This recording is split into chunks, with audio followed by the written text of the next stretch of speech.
Serikali ya Marekani imetoa wito rasmi ikitaka utawala unaoongozwa na Rais Samia Suluhu Hassan uliopo madarakani kwa tiketi ya Chama cha Mapinduzi kuanzisha maongezi na kufanya maridhiano ya kisiasa na vyama vya upinzani, hususan Chama cha Demokrasia na Maendeleo Chadema. Agizo hilo limetokana na hatua ya bunge la Seneti la nchi hiyo kufanya mapitio ya kina kuhusu uhusiano wa kidiplomasia kati ya mataifa haya mawili, ambapo baada ya tathmini hiyo bunge hilo limeweka vifungu kadhaa vya masharti magumu kwa serikali ya Tanzania yanayohusu masuala ya kidemokrasia na misingi ya utawala bora.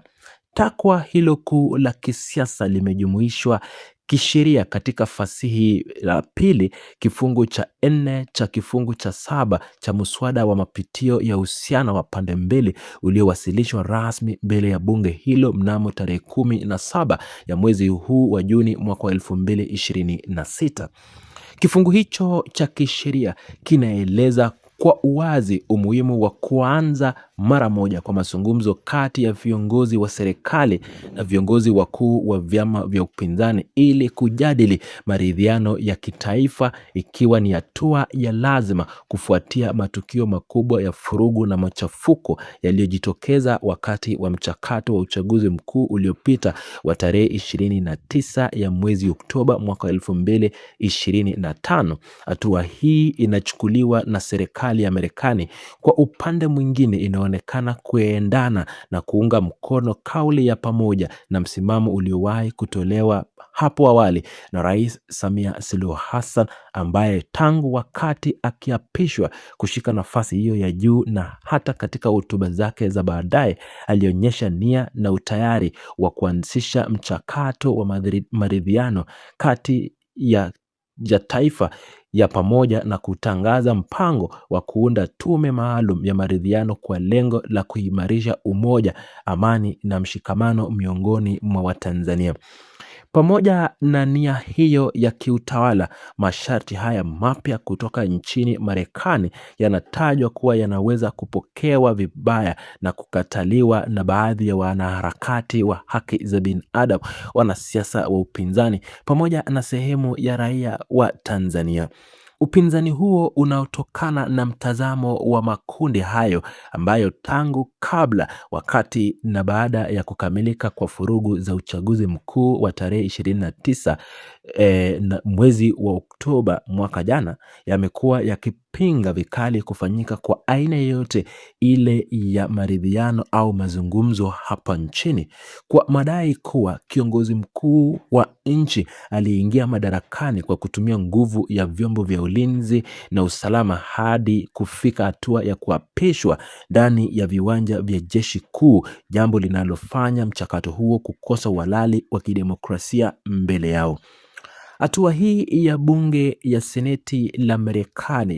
inaleta taswira mpya katika medali ya kimataifa, kwani inaonyesha jinsi mataifa makubwa yanavyotumia mifumo yao ya kisheria na kidiplomasia kushinikiza mabadiliko ya ndani ya kisiasa katika nchi zinazoendelea. Kwa kuigiza masharti la maridhiano kwenye muswada rasmi wa mahusiano ya pande mbili, Marekani inaweka bayana kuwa ushirikiano wake wa kiuchumi, kijeshi na kidiplomasia na serikali ya Chama cha Mapinduzi unategemea kwa kiasi kikubwa utekelezaji wa misingi ya demokrasia na namna serikali itakavyoshughulikia malalamiko ya vyama vya upinzani kama vile Chadema, ambayo vimekuwa vikitaka mageuzi ya kimfumo tangu kumalizika kwa uchaguzi wa mwaka jana. Katika swala hili kuu la kisiasa, unaiweka serikali ya sasa katika nafasi ya kufanya maamuzi magumu kati ya kulinda mamlaka yake ya ndani bila kuingiliwa na mataifa ya nje au kukubali masharti hayo ili kulinda mahusiano yake ya kiuchumi na kidiplomasia ya kimataifa, wakati Rais Samia Suluhu Hassan akionyesha nia ya kuunda tume ya maridhiano ili kuleta utulivu na umoja. Uwepo wa shinikizo hili la kisheria kutoka nje za nje unaweza kubadili mtazamo wa jamii, ambapo baadhi ya watetezi wa uzalendo wanaona kuwa hatua hiyo ni kuingiliwa kwa uhuru wa taifa, huku upande mwingine wa wanaharakati na wapinzani ukiona kama fursa muhimu ya kulazimisha mabadiliko ya kidemokrasia ambayo yazingeweza kupatikana kwa urahisi bila shinikizo la kiwango hiki. Furugu zilizotokea tarehe 29 Oktoba mwaka 2025 zimeendelea kuwa kovu kubwa na chanzo kikuu cha migogoro ya kisiasa nchini, na ndiyo sababu kuu iliyofanya bunge la Seneti kuingilia swala hili katika muswada wake wa tarehe 17 Juni. Raia wengi ambao waliumizwa au kupoteza haki zao wakati wa mchakato huu wa uchaguzi wamekuwa na mashaka makubwa na utayari wa chama tawala kufanya mazungumzo ya kweli, huku ukweli kwamba sherehe za uapisho zilifanyika katika mazingira ya kijeshi ukiongeza uzito wa hoja za wale wanaopinga maridhiano, wakiamini kuwa meza ya mazungumzo inaweza kutumika kusafisha makosa yaliyofanyika badala ya kuleta haki na uwajibikaji wa kweli kwa waliohusika na uvunjaji wa amani. Uamuzi wa kuweka bayana fasihi nambari 2 ya kifungo cha 4 cha muswada huo unaonyesha kuwa diplomasia ya kisasa haitenganishwi na maswala ya utawala wa ndani wa mataifa. Machoni mwa jumuiya ya kimataifa, utulivu wa kisiasa nchini Tanzania una umuhimu mkubwa kwa ukanda nzima wa Afrika Mashariki, na uwepo wa chama kikuu cha upinzani kama Chadema katika meza ya mazungumzo unachukuliwa kama nguzo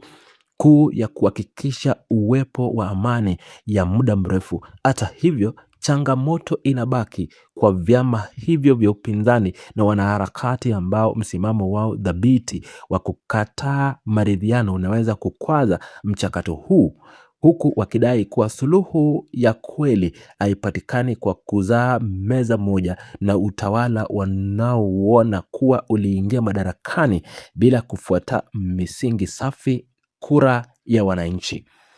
Mwisho wa siku, kuwasilishwa kwa muswada huu mnamo Juni 10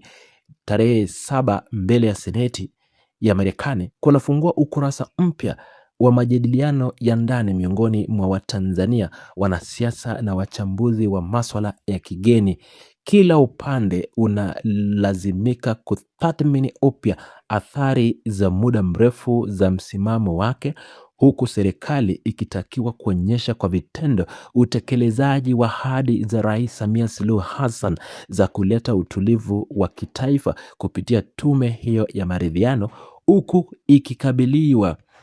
na changamoto ya kupata imani ya kikundi kile cha wananchi kinachoamini kuwa kuapishwa kwenye viwanja vya jeshi kuliondoa misingi ya kiraia katika utawala na kufanya maridhiano yoyote kuwa ngumu kukubalika kijamii.